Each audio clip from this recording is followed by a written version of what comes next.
regardez TV Rogers.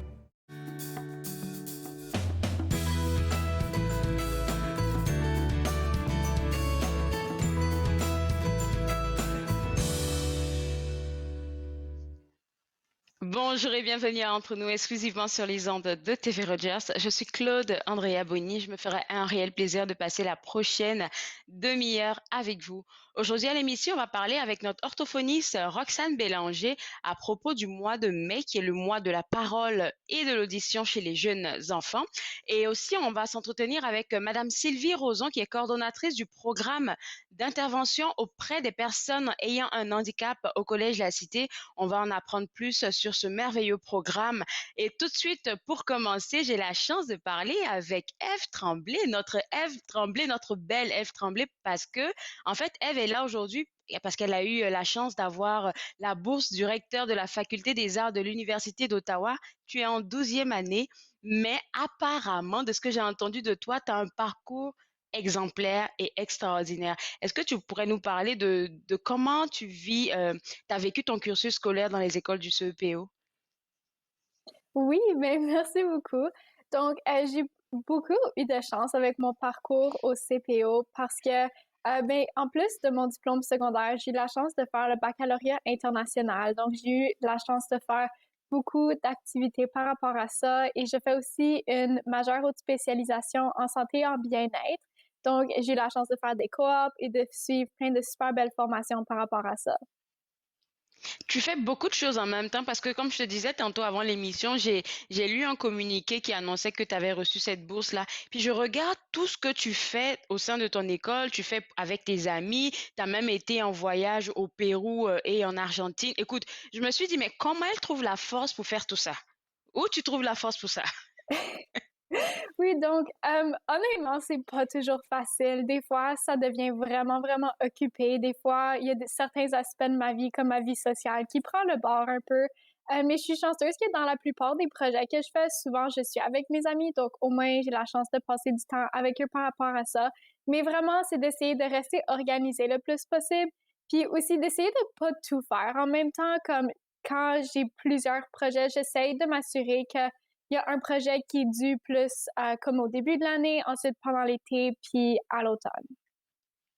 Et tu t'arranges toujours à maintenir la meilleure moyenne académique de l'année. Et puis ça, tu le fais depuis 2017. Donc, ça veut dire que tu travailles très fort pour tes notes déjà en classe. Tu t'impliques dans ton école. Et tu aides tes amis, en fait, parce qu'on va parler plus tard. Tu es aussi tutrice, pardon, pour des jeunes enfants aussi et puis pour tes autres amis de classe. Mais j'aimerais qu'on parle un peu de ton expérience que tu as vécue au Pérou et en Argentine. Oui, Comment ça s'est donc passé au ce Pérou, voyage international? oui, donc au Pérou, c'est un voyage, on dit humanitaire, mais c'est surtout de la coopération internationale. Donc, j'ai eu la chance d'aller vivre avec des familles, de les aider, et j'ai aussi été animer des activités dans un orphelinat. Et en Argentine, c'était une simulation UNESCO. Donc, ça, c'était avec le CPO, puis j'ai eu la chance de faire des débats en représentant Haïti. C'est extraordinaire tout ce que tu arrives à faire là, sincèrement. Écoute, tu es très jeune et puis je suis là, je m'inspire de toi. Je sais aussi que, comme je l'ai mentionné tantôt, tu es tutrice pardon, pour d'autres élèves. Et puis, c'est quoi que toi tu veux transmettre à ces personnes-là? Je sais que c'est l'amour du français, mais pourquoi le français pour toi, c'est si important? Oui, donc quand j'étais plus jeune, j'ai vécu beaucoup d'insécurité linguistique, mais pas par rapport au français. Donc moi, Oui, ma ouais. famille est très francophone, donc j'ai appris l'anglais vraiment tard. Et en étant francophone dans un milieu minoritaire, j'ai trouvé ça vraiment difficile que tous mes amis étaient capables de parler en anglais, mais pas moi. Donc, j'ai fait beaucoup de tutorat pour les enfants, que c'est l'inverse. Donc, eux autres, leur famille est anglophone et ils ont plus de difficultés avec le français. Parce que je sais comment ça peut être dur, surtout à un jeune âge, quand on a l'impression que tout le monde est capable de le faire sauf toi. Donc, j'essaie toujours de garder ça super positif. J'aime beaucoup animer des activités avec les jeunes avec qui je fais du tutorat. Parce que récemment, c'était des enfants de 4 à 9 ans, donc vraiment des âges assez jeunes. Donc, c'est ça. C'est pour Ah. m'assurer qu'ils ont des vraiment belles expériences avec le français. Tu es tellement sage et gentil, je suis sûre qu'ils apprécient de travailler avec toi. Et puis là, en fait, tu as reçu dernièrement, je sais plus, je pense qu'il y a quelques semaines, là, tu as reçu la grosse nouvelle pour la bourse. Entre toi et moi, dis-moi comment tu t'es senti quand tu as reçu l'appel et tout?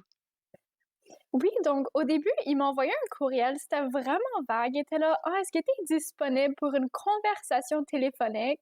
C'était vraiment vague. Moi, honnêtement, je pensais que c'était une entrevue, que ça faisait partie du processus, mais quand ils m'ont appelé, ils voulaient juste confirmer que j'allais dans cette faculté à l'université, puis on dit: «OK, ben, tu as la bourse».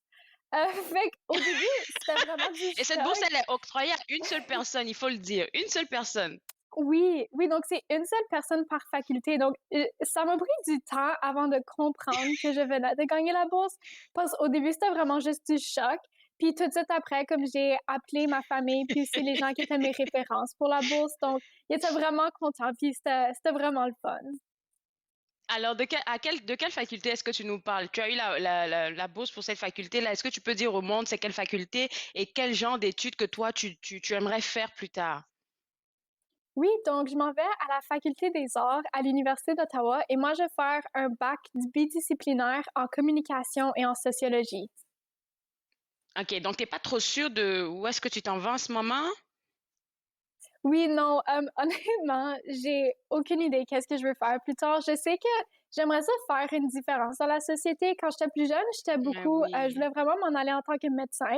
Donc, je vais quand même essayer d'avoir les préalables pour rentrer en médecine. Mais j'ai pris ce bac-là parce que je trouve que c'est lui qui m'offrait la possibilité d'essayer le plus de choses possible et ça m'ouvrait vraiment une grande variété de portes.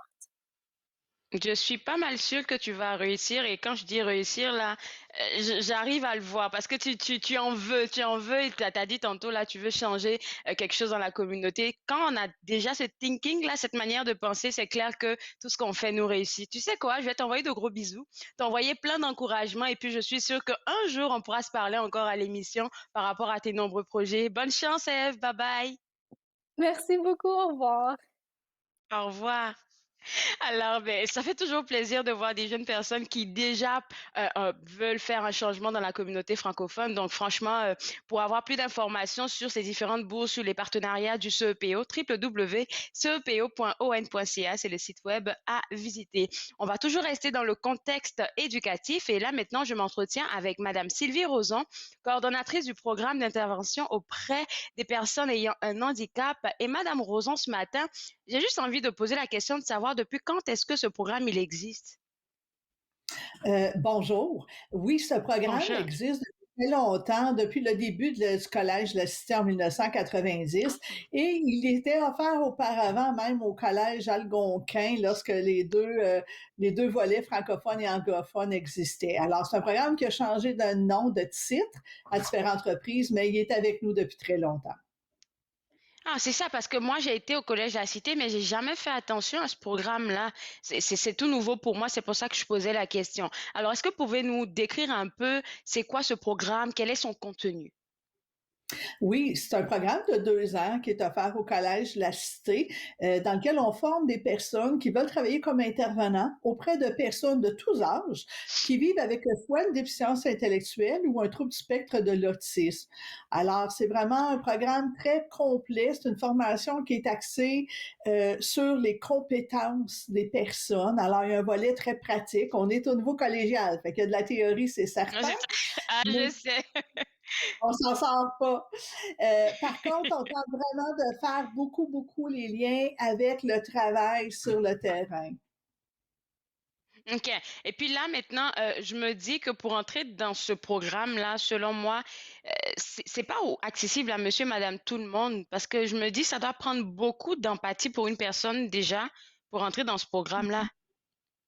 Oui, effectivement, au niveau des personnes qu'on recherche comme étudiants, qui ont le profil, je pourrais dire, d'être des futurs intervenants, oui, l'empathie en fait définitivement partie.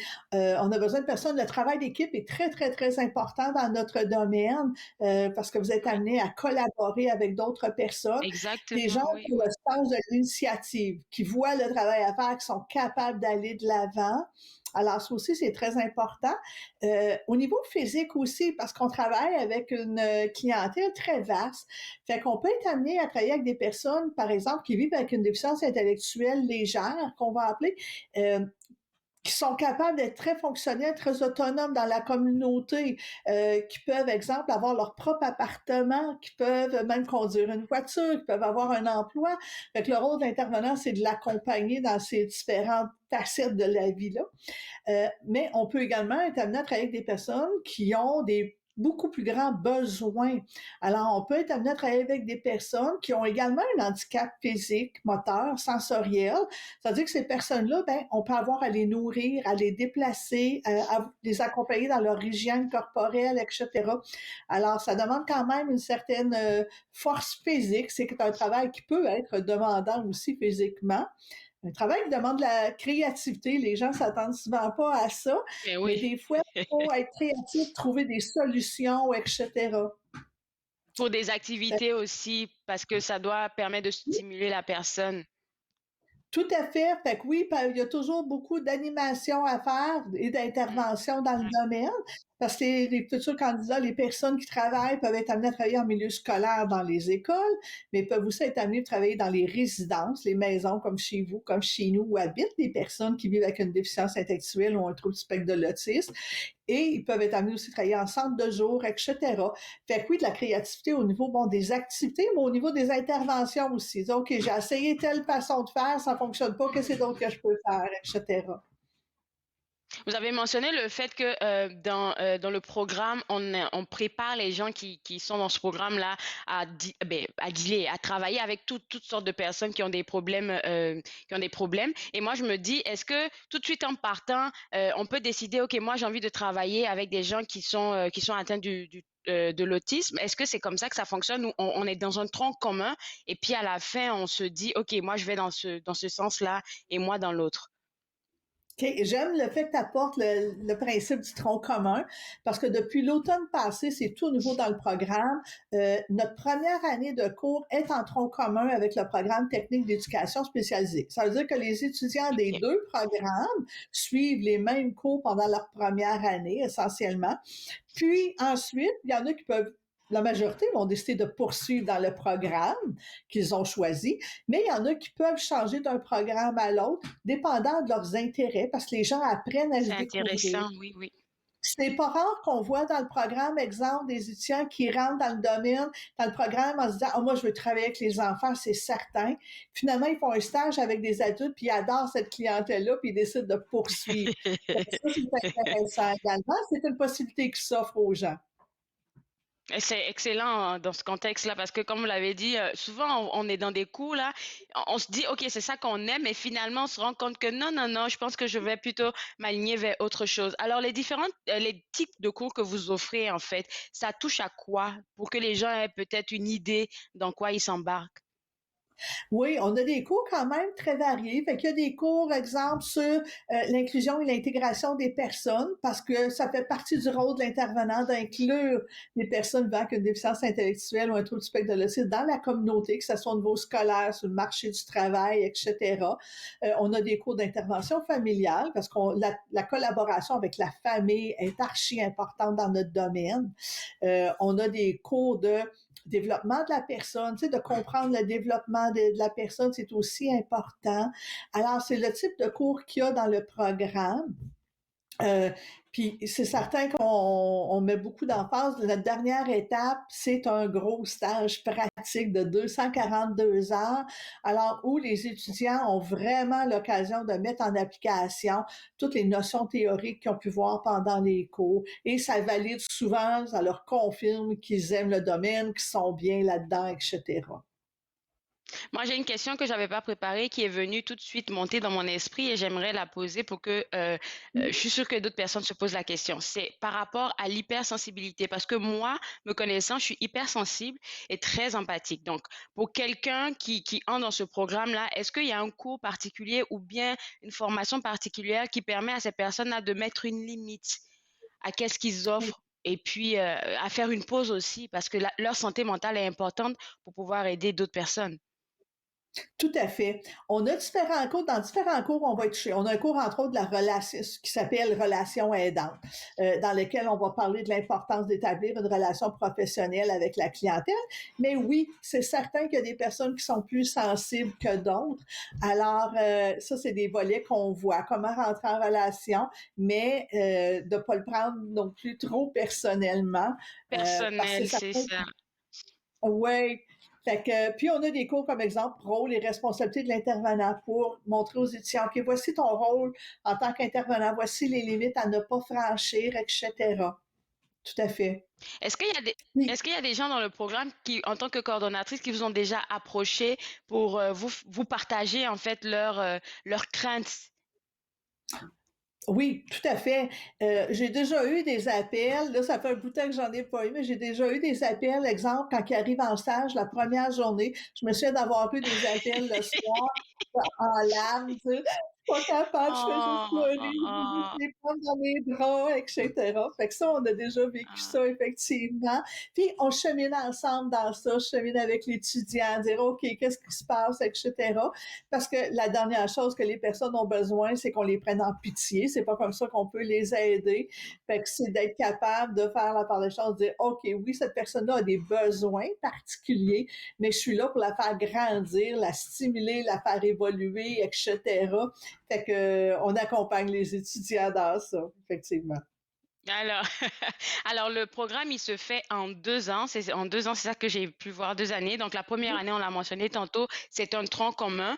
Et ensuite de ça, je pense que durant la deuxième année, c'est en ce moment-là on cherche un stage. Est-ce que vous aidez les étudiants à trouver un stage ou c'est eux qui doivent aller comme faire les propres recherches par rapport au feeling qu'ils ont avec les organismes avec lesquels ils veulent travailler?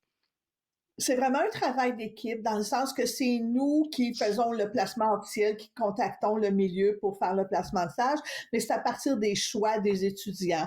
On a un guide de ressources dans lequel on a une banque de plusieurs organismes qui accueillent nos étudiants en stage année après année. Puis, tout au long de la formation, on mise beaucoup sur les différents partenariats avec la communauté. On invite beaucoup Ça, c'est des important, oui. intervenants, des gestionnaires, des gens qui travaillent dans le domaine à venir partager leur expérience, parler c'est quoi le travail dans cet organisme-là, etc. Fait que souvent, ça l'allume les étudiants. Ils disent, oh oui, moi, cette Mhm. présentation-là, ça va Effectivement. vraiment allumer. Je me verrais travailler ou faire mon stage dans ce milieu-là. Fait que les étudiants nous soumettent des choix d'endroits où ils aimeraient faire leur stage, puis c'est nous qui faisons le placement officiellement. Puis là, je vais me faire ma vendue aujourd'hui. Là, c'est ce que j'adore avec le Collège de la Cité parce que je l'ai expérimenté. On nous jumelle beaucoup avec des professionnels et puis ça nous donne le goût d'aller de l'avant. Alors, il va nous rester 1 minute avec la permission de la production. J'aimerais qu'on voit cette belle présentation que vous avez conçue. Je pense que c'est quelque chose qui est un outil pour vous et pour vos étudiants. Est-ce qu'on peut en parler en 1 minute? Oui, on a développé ce qu'on appelle le Geniali. C'est comme une présentation PowerPoint qu'on a développé pour les gens qui aimeraient avoir plus d'informations sur le programme, parce qu'on fait beaucoup d'activités de recrutement au sein du programme. Fait que, par exemple, on a une soirée porte ouverte le 3 juin pour prochain. Je vous invite là, à aller Super. sur le site du collège pour vous renseigner. Alors, les gens vont avoir la chance d'entendre parler beaucoup plus du programme en détail.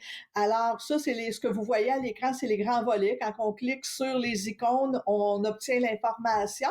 Fait que c'est vraiment une vue d'ensemble du programme. Puis, à la toute fin de la présentation, on met un lien directement pour les gens qui veulent aller sur le site du collège pour avoir encore plus d'informations au niveau du programme.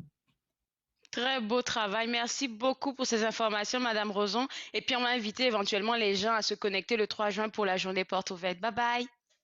Merci beaucoup. Bonne journée. Bye bye. Moi aussi. Alors, pour vous autres à la maison, pour vous intéresser davantage au programme Intervention auprès des personnes ayant un handicap, si vous êtes intéressé éventuellement, vous pouvez visiter le www.collegelacité.ca et comme Madame Roson vient de le mentionner, il y aura une journée porte ouverte le 3 juin à 15 heures. Donc, c'est sur le même site web que vous pouvez avoir accès au lien pour y participer. Je parle maintenant avec Roxane Bélanger, notre orthophoniste, et j'ai l'impression que c'est notre dernière chronique aujourd'hui, Roxane. Je pense Et on que va oui. parler ouais, on va parler du mois de la parole et de l'audition. Et j'ai tellement de choses à te raconter, mais j'aimerais qu'on dise au monde pourquoi c'est important de parler de ce mois-là. Parfait. Alors, le mois de mai, c'est le mois national de la parole et de l'audition. C'est l'Association canadienne des orthophonistes et audiologistes du Canada met à l'honneur les orthophonistes, les audiologistes et les assistants de la communication en orthophonie pour tout le mois de mai. Alors, c'est le mois où on veut vraiment aller célébrer les professionnels, mais aussi sensibiliser la communauté aux problèmes là, de la communication et de l'audition. Et puis quand on parle de sensibiliser la communauté aux problèmes de la parole et de l'audition, je pense que ça ne couvre pas seulement les jeunes enfants. C'est vraiment un public plus Non, large c'est pour ce ça. mois. Exactement. Alors vraiment, la communication, ça affecte toutes nos vies.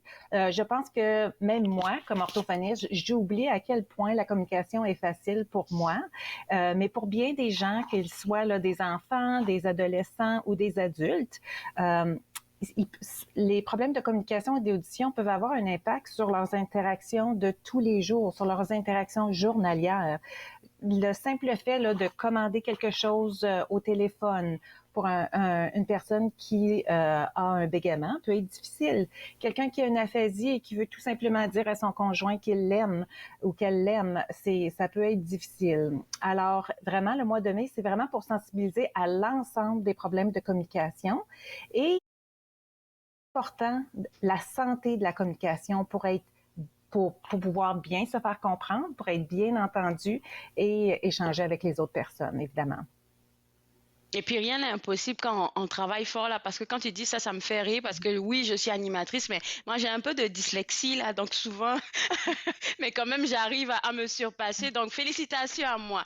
Alors pour ce mois de mai, qui est le mois de la parole et de l'audition, puisque toi, tu es notre orthophoniste avec qui on est en amour entre nous, on va profiter de ta présence pour parler aux parents. Comment ils pourraient stimuler la parole et l'audition chez les jeunes enfants? Alors, la première chose, c'est vraiment là, d'être à l'écoute de ce que l'enfant fait, puis d'être au courant des étapes de développement de leur parole et de leur langage. Un parent averti en vaut mieux que deux. Et puis, c'est important que les parents utilisent là, les ressources qui sont à leur portée, soit en utilisant là, les outils que l'on a à premier mot sur notre site web, en utilisant le bilan de la communication pour aller vérifier que notre enfant réussit bien. C'est vraiment la première étape, de connaître ce que notre enfant doit faire à un certain âge. Et on peut aller vérifier, nous, on met la disponibilité là, d'informations qui sont au sujet des étapes de développement à chaque 6 mois. Alors, à chaque 6 mois, on peut aller vérifier si notre enfant réussit bien. Et si on perçoit que notre enfant réussit moins bien ou n'atteint pas les étapes de développement, on réfère automatiquement, on réfère le plus tôt possible. L'intervention commence avec une intervention précoce, avec une identification précoce. Et ce qu'on sait, c'est que les enfants qui ont eu des problèmes de la communication, un trouble de langage, vont être 4 à 5 fois plus à risque à développer des problèmes de lecture plus tard à l'école. Alors, c'est important, là, entre 0 et 5 ans, de bien regarder les étapes de développement et de stimuler à tous les jours. Alors, tu parlais de stratégie, on veut imiter, on veut parler de ce qu'on fait pendant nos activités quotidiennes, on veut faire des commentaires, on veut lire, jouer puis chanter avec nos enfants. Ben oui, c'est des petites activités, comme tu dis, même s'ils ne peuvent pas nous répondre, au moins ils comprennent. Ben, pour les gens qui ont des enfants de 2 ans, là, vous êtes chanceux, j'ai des neveux de 2 ans, fait que je vais poser mes questions à Roxane. Là, moi, mes neveux, ils comprennent tout ce que tu leur dis, mais ils n'arrivent pas à parler, à verbaliser. Et je pense que la gardienne a donné une note à leur mère, comme apparemment c'est leur bulletin qu'ils doivent avoir, là. Et puis là, elle a noté dedans qu'ils ont un problème, ben, ils n'arrivent pas à parler correctement. Est-ce qu'on devrait s'inquiéter, nous? Bien, je pense que si le parent est inquiet ou quelqu'un qui passe beaucoup de temps là, avec notre enfant, on devrait en parler puis ouvrir là, la communication à ce que les gens voient chez cet enfant-là. Et si on a un doute, on a tout simplement besoin de référer. Si au moment de l'évaluation ou des thérapies, par exemple, qui sont offertes là, aux parents, il n'y a plus de problème, à ce moment-là, on peut tout simplement refuser, mais vaut mieux agir tôt, puis faire les démarches nécessaires. Pour être sûr. Parce que c'est ça. Puis malheureusement, on a une liste d'attente. Alors, c'est toujours là, on dit aux parents là, de référer tôt, mais il y a une liste d'attente. Alors, vaut mieux référer si on a un petit doute, attendre un petit peu, puis ensuite se faire rassurer sinon, ou bien tout de suite amorcer nos services quand on reçoit là, une offre de service. C'est ça. Merci beaucoup, Roxane. Et puis, ce qu'on veut rappeler aussi aux gens, c'est que sur le site web de Premier Mot, il y a plein d'outils qui sont gratuits, accessibles à tous. Donc, s'ils ont envie de jeter un coup d'œil, www.premiermot.ca. Il va nous rester 3 minutes et il y a une grosse activité qui s'en vient pour le 16 juin et on veut en parler. Oui, on a la chance d'avoir Dr. Cheng, qui est un psychiatre à Chio. Une conférence, le temps d'écran et la santé mentale des enfants et des jeunes durant la pandémie. J'ai eu la chance de participer à ce webinaire dans le passé, dans le dernier mois, et c'était tout à fait incroyable. Dr. Cheng donne vraiment un bon résumé là, de ce que le temps d'écran peut faire chez notre enfant. Il veut nous rassurer les parents que ça n'aura pas un impact à long terme, surtout pendant la pandémie, surtout si, après la pandémie, on a accès là, à toutes sortes de ressources et nos stratégies comme parents pour reprendre le contrôle. Et j'ai été complètement subjuguée là, par Dr. Cheng. C'est des activités et des stratégies très concrètes qu'il présente aux parents qui sont faciles à mettre en place dans la vie de tous les jours.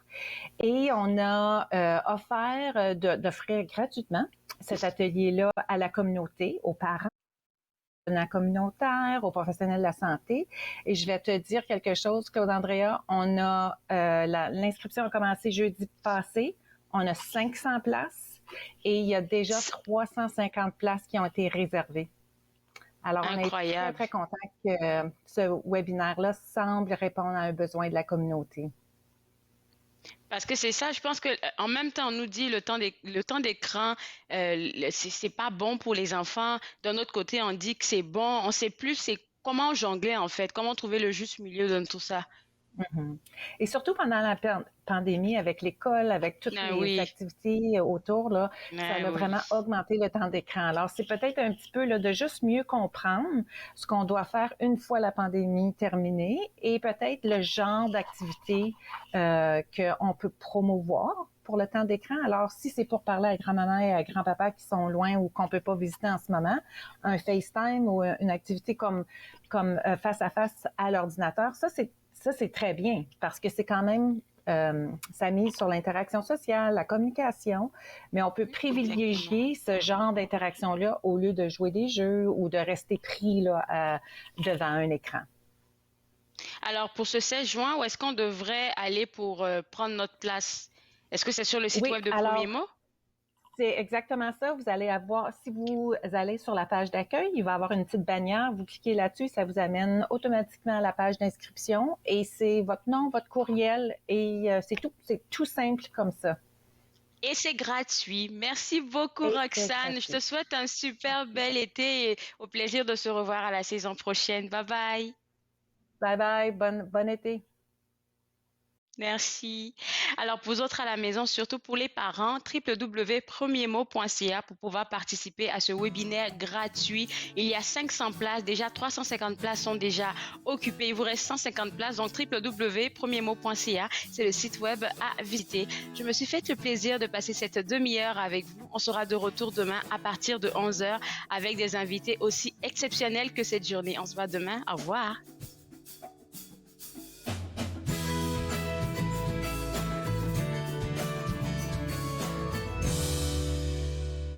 Faites-nous part de vos commentaires en composant le 613-521-2323 par courriel sur Facebook et Twitter.